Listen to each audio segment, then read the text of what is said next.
This recording is going to show introduction to how to use StormCAD, and that introduction will be provided in the context of sizing an urban drainage network.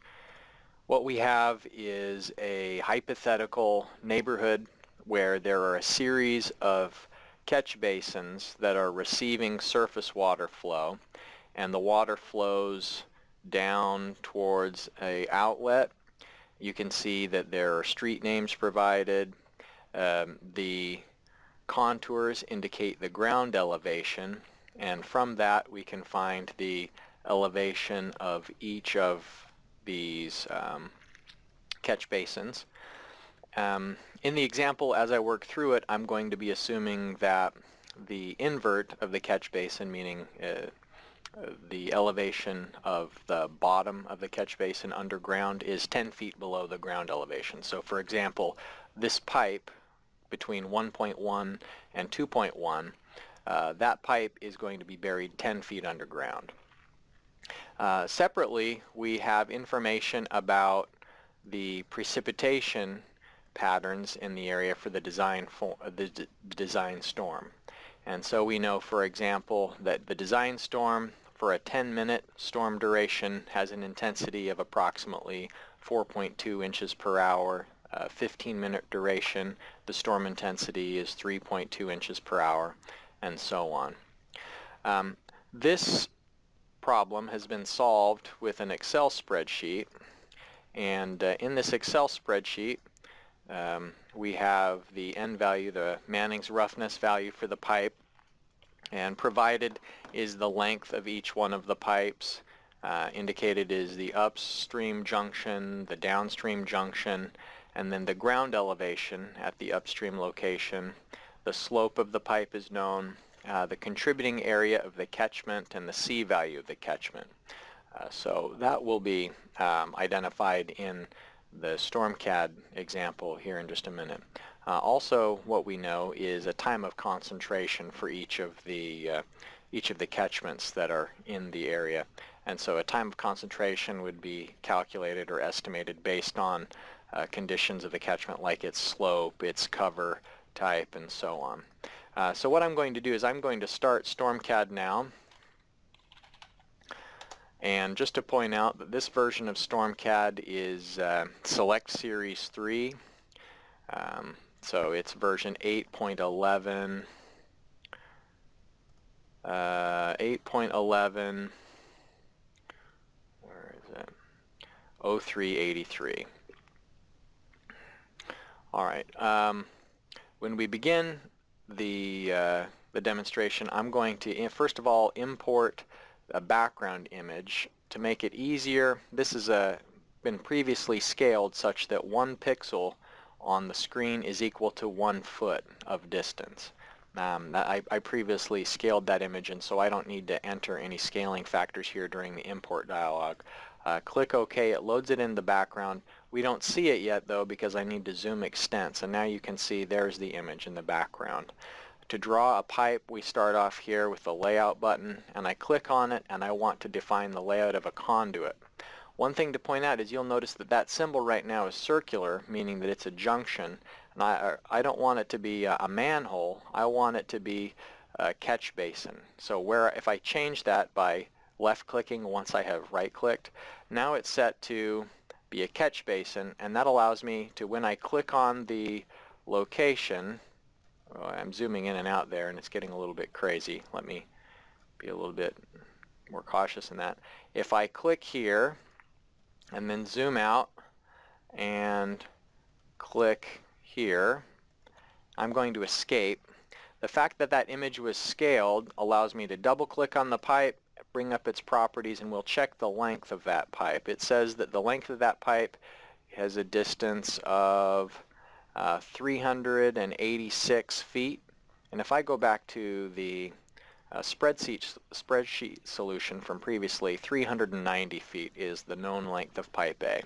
And so that's close enough for purposes of this demonstration. If I needed to, I could override that scaled length and enter a user-defined length by changing this field, but I'm just going to go ahead and stick with the scaled length that's provided. you'll notice that when I zoom out that the text is a little bit hard to see and the icons are a bit small. And so I can change the size of those by going into Tools, Options. And by the way, units are in US customary. That's one of the first things that typically I would check when I begin any of the Bentley programs that have to do with water, like WaterCAD, WaterGems, StormCAD, SewerCAD, is check the units to make sure that it's right, because it's difficult to change the units once you've begun a project. But here in the Drawing tab is where I can change the symbol size and the text height multipliers to make them easier to read. And that's maybe a little bit too big, but it'll be all right. So I go back here to the Layout button. I want to specify a conduit, change it so that I'm specifying catch basin when I click, and it's automatically naming the catch basins based on the order in which it sees them in the network. So I can click over here, trying to get roughly in the location represented, and I have to click Escape if I want to terminate. Right click, it's going to be a catch basin here. It was already 4, so it knows to pick back up where I left off. I can go over there, Escape, catch basin to here.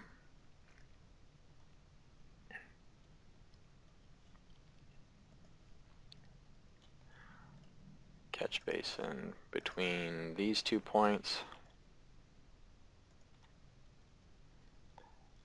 And if you're following along and doing this example at the same time that I am, then note that you can pause this recording anytime. Catch basin to start, and then, since this is the terminating location in the network, I want it to end at an outfall. So I'm going to have this triangle here as the outfall and escape. So if I turn off this, then zoom out, you can see here's the network. One of the first things I'd like to do is I want to change the naming of each of the junctions and the pipes so that it's consistent with the spreadsheet example that I've already solved. So I want to upstream junction of this first pipe to be 1.1, downstream to be 2.1. I want to call that pipe A, and so on. And so going back to StormCAD, I want the numbers that are shown in the image to be consistent with what the elements themselves are called.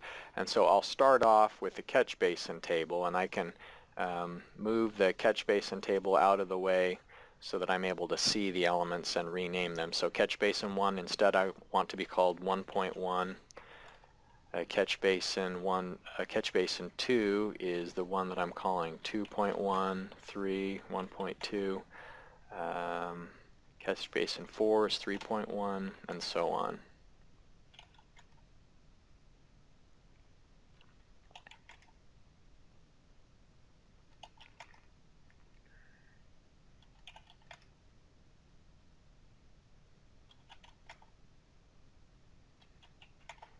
All right. Now I could also type in the ground elevation for each of these points, and that ground elevation I previously have recorded off of the contour map that's provided on the image, and so I'll type in the ground elevation for those. For 1.1, 723 feet. For 2.1, 715.2.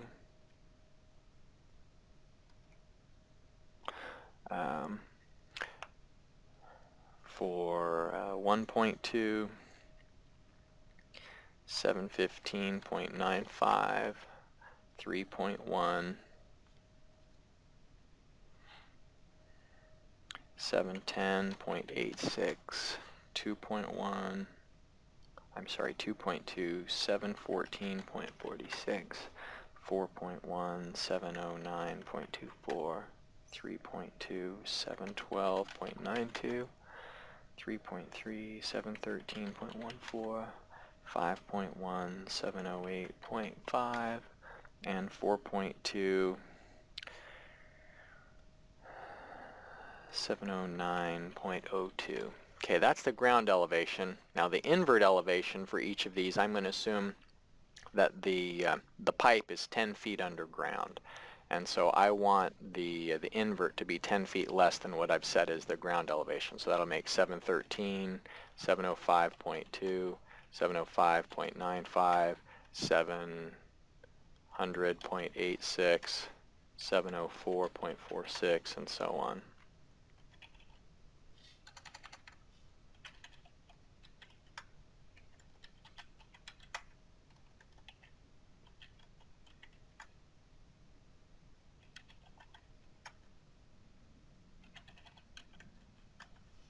Okay, so now I've got the elevation of the pipe specified.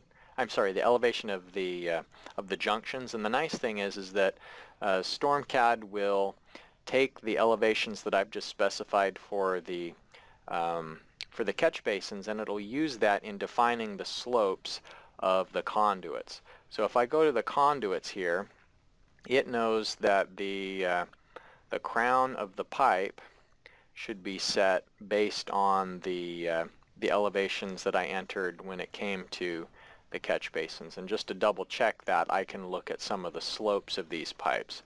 And so I know that that the first pipe that connects 1.1 and 2.1, that pipe, according to my spreadsheet solution, should have a slope of 0.2, and the slope that it shows here is 0.2.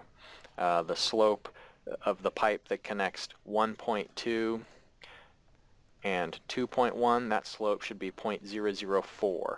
And going here into the flex table, you can see that the slope that it's calculated for that, 0.004. So the slopes accurately reflect the elevations that I put in. I'm also going to update the labels of the pipes so that it's consistent with the labels in the rest of the example. So I'm calling that pipe A, the one that connects 1.1 and 2.1. I'm going to call this pipe B, C, 3.1 and 2.2. 3.1 and 2.2, that is pipe D. Connecting 3.1 and 4.1 is E. 4.1 and 3.2,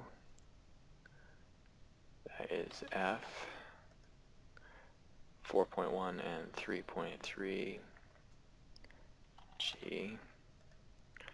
4.1, 5.1, H. 5.1 and 4.2, I, and finally J. All right. Okay, that's good for now. I'm going to save my work. Always a good practice to make sure that StormCAD introduction, make sure it doesn't go missing. One thing I'll point out is the file types that get created. Okay, so that's going into my Bentley folder. Let me open up that folder in StormCAD. Okay, StormCAD introduction is the file that I just saved, and so it creates a couple of different files and if I was going to open this file somewhere else, I need to have all of those files. Now, it's never made sense to me why it needs to have an 11 megabyte database file based on the simple elements that I've just entered. I think there are a lot of blank fields that end up getting created regardless of what the data you've got in there. But the point is you have to have all of these files or else you're not going to be able to open the project. So you couldn't just email this file to someone and them open it. You'd need to zip all these together using an archive, right click, send to compressed zip folder, and then that becomes portable at that point. You can share it with someone else. Alright, so there's still some other things that I need to specify in this network to see how it's behaving, and one of them is I have to define the contributing areas for the catchments. And so a catchment is a way of defining a watershed boundary.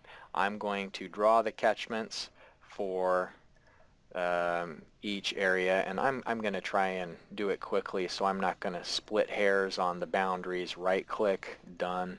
So there's one catchment. Looks like I've got my catchment boundaries for this next catch basin are set here. And this was delineated in the image that I already had. It's a little bit hard because there's multiple sets of dashed lines. The continually dashed lines are the roads.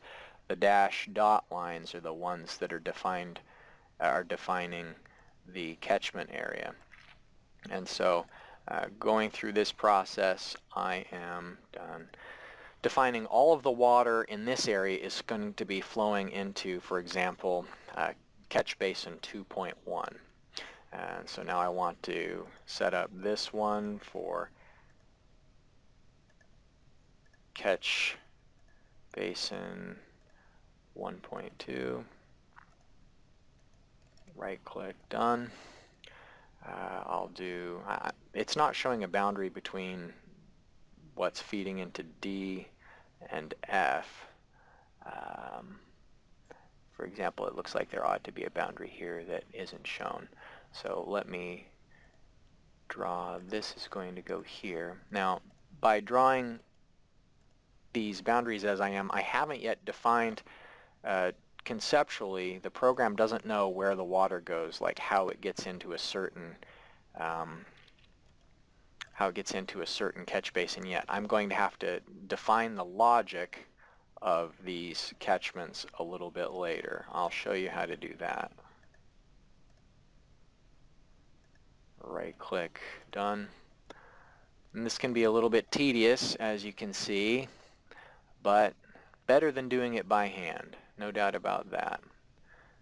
Okay, I'm just taking a moment to make sure that I understand these boundaries all the way like I ought to. Okay, down to here. Done.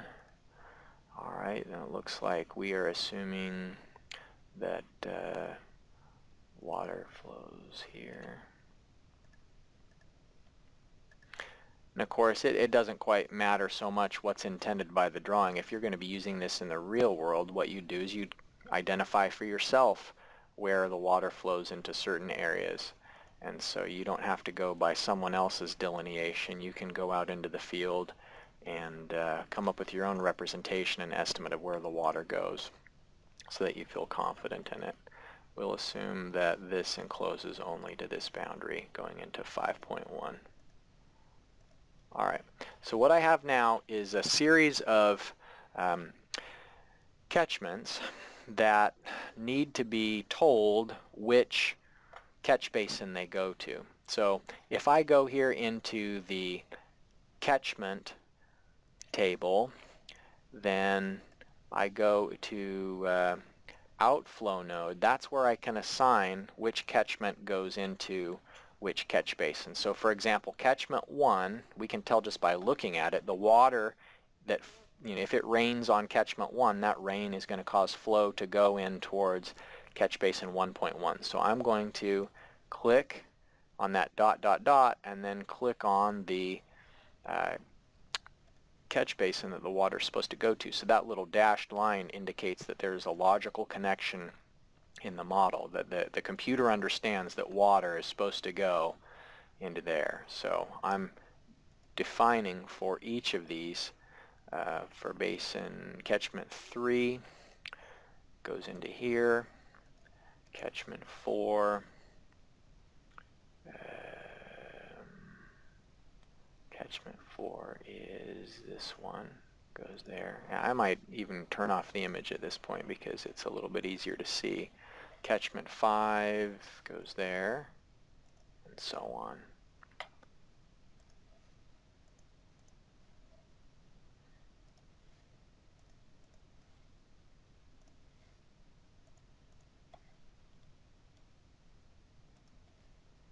And catchment 10 finally. Alright, so I've defined where the water goes. What I need to do now is give it a little bit more information about these catchments. For example, what is the area of each?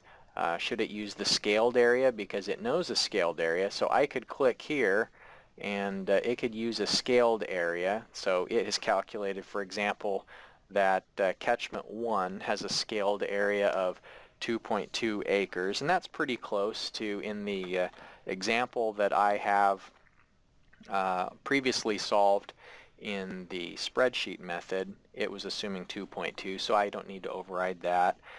For the next catchment, it was in my solution 3.9 versus the 4 that it's got. I'm just going to go ahead and go with these scaled areas because they're close enough, but if I wanted to override them, I could if needed.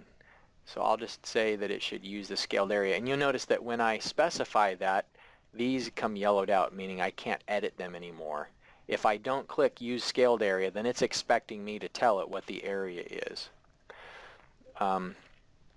Another thing that it needs to have is the C value for each of these, the rational C value.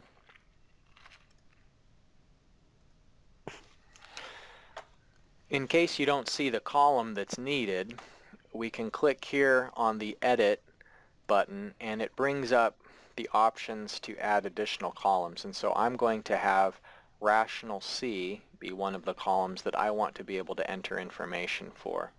And so for catchment 1, for example, the rational C for that, according to the example that I've done previously, is 0.65. And the rational C for the pipe that is receiving flow, for pipe B, catchment 3 is what is taking flow from pipe B. That one I defined as 0.8. Catchment 2 is the one that feeds flow into pipe C. I defined that C value as 0.7. Catchment 4 should be getting from pipe D, so that's 2.2. Okay, that C value was 0.8. Catchment 5 is the one that is feeding pipe F, and pipe F has a corresponding pipe C value of 0.85. I'm just referring to my spreadsheet solution when I had this set up a little bit differently on the spreadsheet. Alright, pipe F, 0.6. Catchment 7 should be having 0.65. Catchment 8. And of course, this again isn't something that you'd have to necessarily go to a provided example, but you can go out into the field and for yourself determine what you believe the conditions dictate for the rational C value, trying to look at how much impervious area is there, looking at the amount of concrete pavement, looking at the amount of roof area, how much grass there is. Okay, so catchment 9 is 4.2, 0.65. And then finally catchment 10 has a C value of 0.7.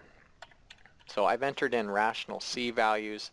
So the last thing that needs to be defined for each of these is the time of concentration. That is how long it takes for the water to flow over the surface and get into the catch basin. So what I would like to do is change that from hours to minutes. That's going to be easier for me to define. So, and I also don't necessarily need to see 3 digits of precision. I can just do 1. So if I go back to the example, so catchment 1, the amount of time it takes for the water to flow over the surface in that catchment is 11 minutes. In catchment 2, the amount of time it takes to flow over that surface is 13.7 minutes. Catchment 3, 9.2 minutes. Catchment 4 has a surface flow time of 5.2 minutes. Catchment 5 has a surface flow time of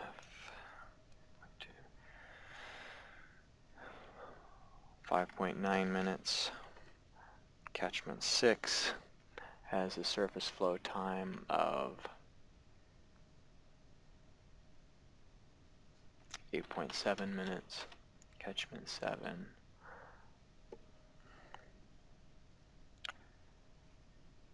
9.5. Catchment 8, 11.8 minutes. Catchment 9, 6.2 minutes. And Catchment 10, 10.3 minutes. Maybe you use the kinematic wave equation, the Kirby, Izzard, Kirpich, FAA. There's a lot of different equations that could be used to calculate or estimate the time of concentration. Each of them have a different set of circumstances that they're most appropriate for, but I've selected them there. And anytime I close a window, it's automatically saved that information, but I'm going to click Save just to make sure that it's stored onto the hard drive. One important part of defining a model is setting up the storm data. I'm going to need to define my own intensity, duration, frequency curve, and I can do that by looking at the data that's provided here. And so I'm going to type some of these durations and intensities into StormCAD so that it can interpolate in between. So I'm going to define my own user-defined IDF table, and I want to add a return period. This is the design return event. Let's say it's a 10-year storm. And now I want to add 3 durations. I want to have a 5-minute duration, 15, and 60. And I can maybe add some extra data points along the way. But if we just pull off the 5, 15, and 60, so it's 5.4 minutes for the inches per hour intensity that's associated with 5-minute duration, 3.51 and 1.5. I'll copy that information over here into StormCAD to define the storm. 5.4, 3.51, and 1.5. All right. Just to make it a little bit more of a representation of what it actually looks like, maybe I'll put in the 10-minute also and the 30-minute.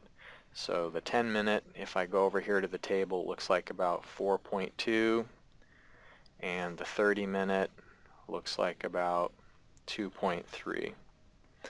All right, so I'll enter that as well. I need to add a new duration, 10 minutes, and another of 30, and then enter the information that I just recorded off of the IDF curve,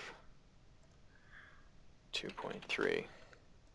All right, so that's defined now, and the only last thing that I need to do is take a look at the outlet. I haven't given in information to the outlet, so let's just assume that the ground elevation of that outlet is, it looks like it's going to need to be around in the vicinity of 705, and then the invert I'll let be 10 feet below that, so 695. So I've defined the outlet. So the question is, it seems like the screen is frozen a little bit, I'll just refresh. The question is are those pipes going to be big enough? I know what the storm looks like. I know what the catchment looks like in terms of its area and its C value. The times of concentration have been defined, and so all of the water that falls in this catchment will be forced into that catch basin, and in the absence of any other information, it's going to assume that 100% of the rainfall is intercepted by the catch basin. It can do more sophisticated calculations than that and assume that only a certain fraction of the rainfall gets in, but the simplest thing is just to assume 100% interception. So by default, all these pipes, if we go into the conduit table, were 12-inch diameter. Is that going to be big enough? From the spreadsheet example, it was given that the end value of these pipes is 0.014. So I'll need to make a small modification and select 0.014 for the end value for all these pipes. I don't think that we can see that right now, so I'll edit here and hopefully find Manning's N as an option that I can move over. Manning's N, so that that's editable. There it is. So I wonder if I can do all those at once. Who knows? 0.014. Maybe I'll get lucky. No, I'm not lucky. 0.014. There's probably a way, but...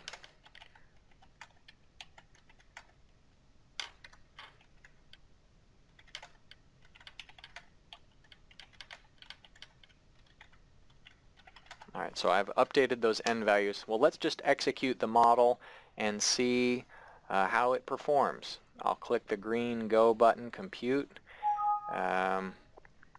Validation error, the global storm event. Oh, I didn't tell it what kind of rainfall event to use, so I need to select the storm event. That's going to be one of the components of my model that needs to be set. So global storm event, I'm going to tell it use the storm, the 10-year storm that I previously identified as my design storm. So now I can execute.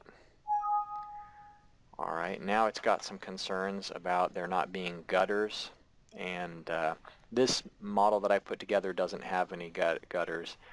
Inlet gutters, longitudinal slope should be greater than 0.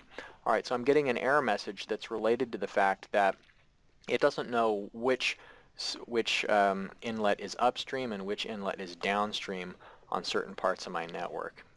Based on the click order, it sort of guesses what's upstream and what's downstream. But if we go back into the catch basin table, that's something where I can switch what is the upstream node and the downstream node. Okay, actually I think it's in the pipe table, that conduit.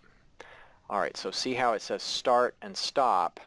It is assuming the wrong starting and stopping on some of these, and that's why I've got a negative slope assumed. So right now, for example, it thinks that the upstream invert is 700.86 feet elevation, and the downstream is this one. So I need to swap what is considered upstream and downstream. So let me look for a way to swap that. One of the pipes that has this adverse slope error is pipe D. So let's make note it's pipe D needs to be corrected, pipe F, G, and I. There may be some instances where you actually do have an adverse slope in the field and you need to keep that information in the system. But in this case that was unintentional, and it had to do with it assumes that the upstream node is the one that you click first, and as I was drawing my network I didn't adhere to that click order.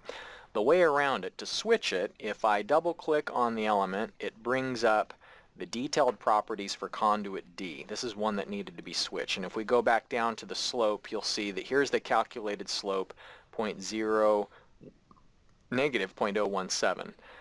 All I need to do to fix this issue is click on reverse start stop. So right now it thinks that the upstream starting node is 3.1 and the downstream is 2.2.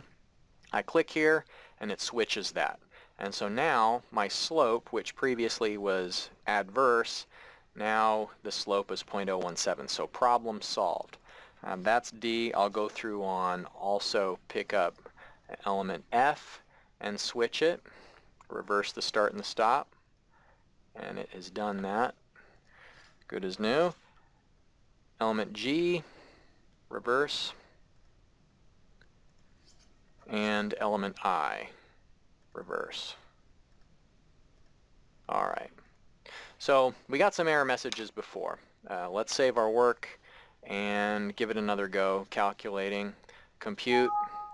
Okay, the errors this time. Slope should be greater than 0. Okay. So element 1.1. Let me take a look at that.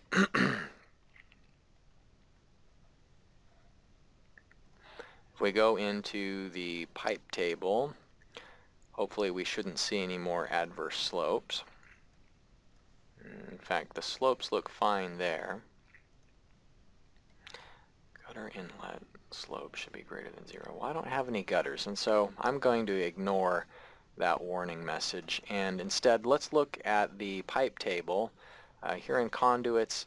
it should be saying what the flow is. And so it's calculated the capacity of the pipe based on the slope and the size of the pipe and the roughness. It knows the capacity, how much the pipe can carry when it's full. And also, it should be able to calculate based on the rational method the amount of water that's going through there. So let me pull up a table and see if I can find we want to see the capacity we already know.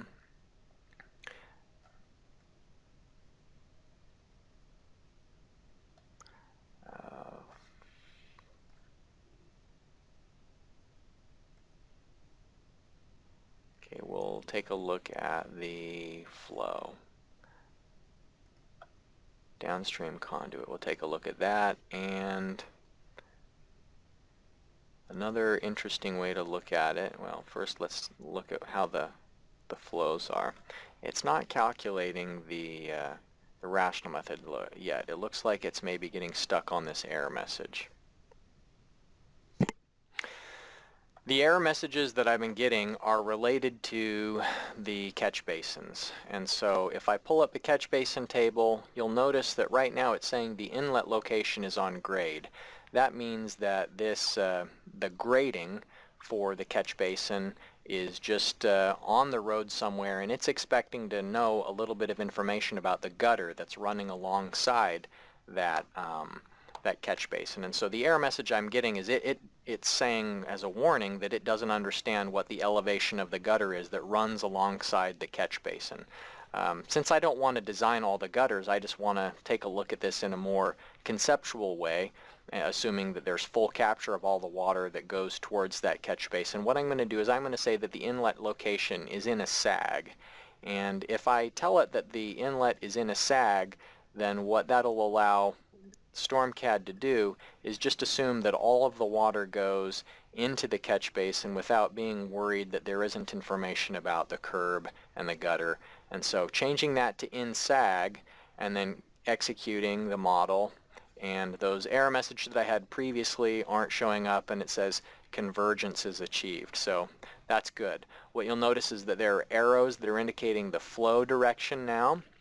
And also here I'm getting warning messages, but not the red error messages that I had before. So there are warnings such as that the discharge is above the design discharge.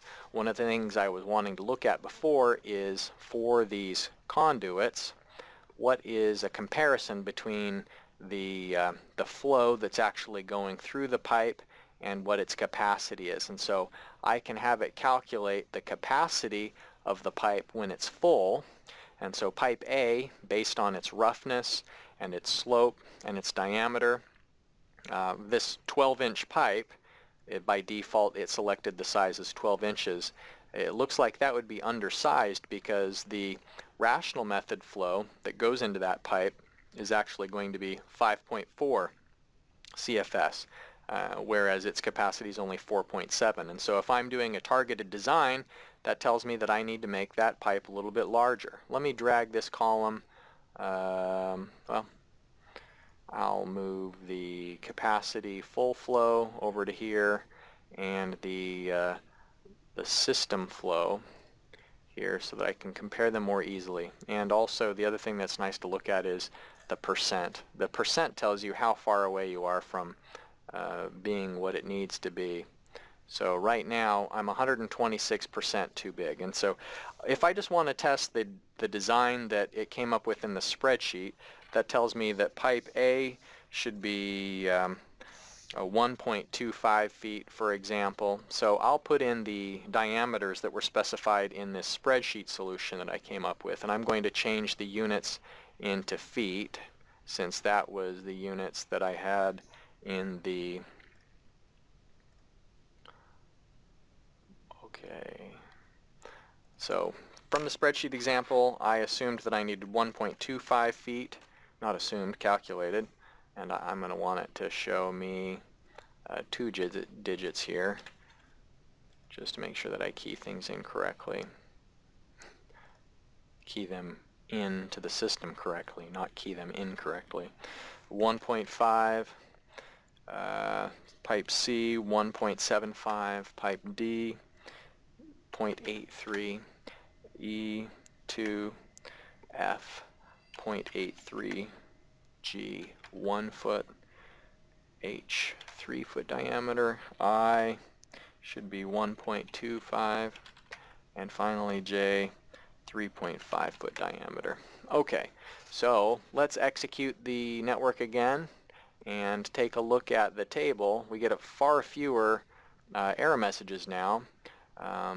We'll take a look at the pipe table to get a sense for where our problems might be. So these are under the capacity, under 100%, which is good. This one is a little bit too small, so it looks like we may need to go to the next largest pipe diameter from a 24-inch pipe, which is what this would be. I don't know what the next commercially available pipe size might be.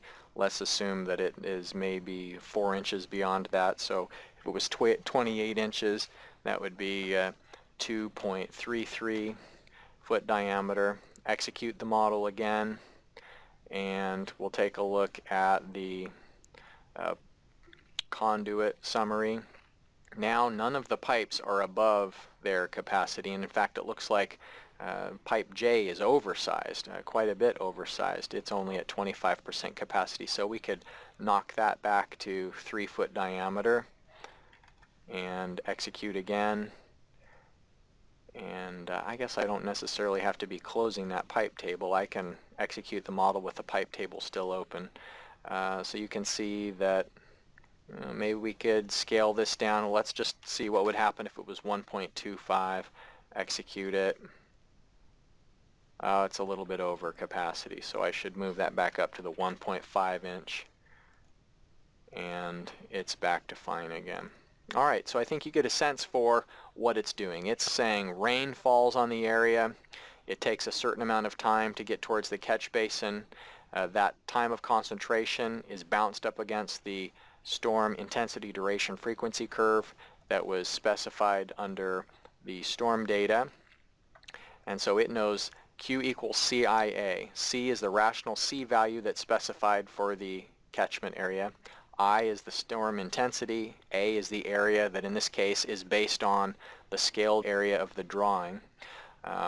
And for the flow rate Q that gets into the catchment, then it's doing hydraulic calculations. What's the travel time between junction 1.1 and 2.1? And it's combining flows from different parts of the network and simultaneously calculating the travel times and routing the flow through those pipes so that we can account for both routing effects and also the runoff effects. So maybe one last thing that I would do is I'd want to annotate that map, and so let's annotate a conduit annotation that shows the field, the percent of the flow. So let me remind myself what that was actually called. So in the conduit table, capacity divided by flow divided by capacity. So that's the percentage thing that I'd like to show in my annotation. So right-click, New, Annotation, and it is flow divided by capacity, flow divided by capacity. And the interesting thing is that you can put a prefix here. So we'll say percent full equals, and then I can put a suffix here if I like, and that's by default it's going to have the unit, so I won't change that. And then the horizontal offset, maybe I'll make it 10 and 10, and the height multiplier, so the symbol size, let's apply that and see where it ends up. We can make adjustments here. Oh, those are much too big. Let's go back to a multiplier of 1. It's more like it. It looks a little bit crowded. I might actually want to make that smaller than it initially was. And the offset maybe needs to be greater. Alright, it's getting there. I could manually drag things around a little bit, and maybe I don't want that prefix after all. It's just showing what percent full it is. Okay, I might also want to annotate for the catch basins. Maybe I want to have a new annotation that is about the invert elevation. And so I could go here to the invert elevation, elevation of the invert. and let's try applying that by default. Maybe I'll move it -20, -20. Okay. So that's basically it. That's the demonstration on how to use StormCAD. I'm glad the demonstration included a few errors because it's difficult to get through a model without having some problems pop up along the way, and usually when I find errors like that, searching through the flex tables for something fishy, like an inverse slope pipe, or taking a look at the catch basins and noticing that the in-grade inlet seemed to be giving the software some trouble. I'll save this, and if you wanted to print, of course, I've got another recording that shows how to print from StormCAD and WaterCAD, and you can look that up on YouTube. But if you have any questions on how to use StormCAD related to the course project, please feel free to send me an email.